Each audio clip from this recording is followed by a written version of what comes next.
घर द्वार तक रास्ते बन जाए, सबसे पहले इम्पोर्टेंट रास्ता बन जाए, और स्कूलें बन जाए कि छोटे छोटे, क्योंकि आज 2-2, 10-10 किलोमीटर छोटे छोटे बच्चों को जाना पड़ता है। वो शिक्षा क्यों नहीं लेते? क्योंकि देखो बाबा साहब अम्बेडकर ने भी किया था, बताया था कि पहले शिक्षा है, बाकी का दूध है, संगठन तब संघर्ष। हाँ, फिर संगठन करो और फिर संघर्ष करो। तो हमें क्या करना है? हमारी मांग ये रहेगी कि गांव-गांव में प्रशिक्षण शाला होनी चाहिए, पहले छोटे छोटे स्कूल होने चाहिए। उसके बाद वहाँ पे उनकी व्यवस्था जैसे है कि डॉक्टर नहीं होते हैं, और आदिवासी लोग खाने पीने से बहुत प्रॉब्लम होता है, कुपोषित होते हैं। तो अभी ये खाना नहीं खा पाते, कुपोषित होते हैं, फिर शिक्षण क्या करेंगे? और उनको अच्छी सुविधाएं अगर मेडिकल की नहीं तो वो बचेंगे कैसे?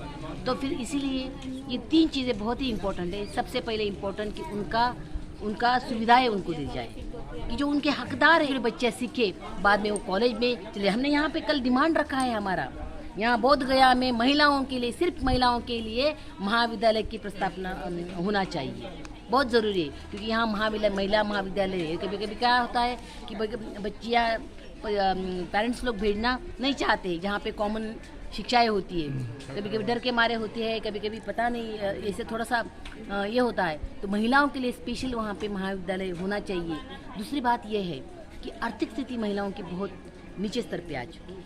महिला चाहती है कि कुछ काम करे, कुछ कष्ट करे, ताकि उनकी आर्थिक उन्नति हो जाए। तो उनके लिए छोटे छोटे योगदान चाहिए। जैसे कि अभी बोध गया में, आपका उदाहरण दे दूँगी मैं कि बोध गया में क्या है कि अलग अलग हैंड पेंटिंग, हमने मधुबनी पेंटिंग कि साड़ियों के वे बनाई जाती है। तो ये कला है, कला का प्रशिक्षण मिलना जरूरी है। तो जो स्किल बेस्ड, जो हम बोलते हैं ना स्किल बेस्ड एजुकेशन, वो होना बहुत ज़रूरी है। सिर्फ एजुकेशन नहीं है कि जहाँ से हम कमाई कर सकें, उद्योग उनको प्रस्तापित हो जाए, उद्योग कर पाए और छोटी छोटी कमाई कर पाए और उनका घर द्वार चला पाए। तो जहाँ जहाँ सिर्फ शहरों में नहीं चाहिए, अभी ग्रामीण एरिया में चाहिए। ग्रामीण एरिया में इसकी बहुत बहुत ज़रूरत है।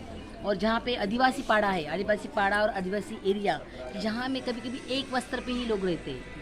द्रौपदी जी का भी उदाहरण वही है ना, लेकिन वो एक छलांग ली है, वो इसे फिनिक्स पक्षी की तरह वो आसमान में छा गई है, देश के ऊपर छा गई है, अब महामहिम बन गई है।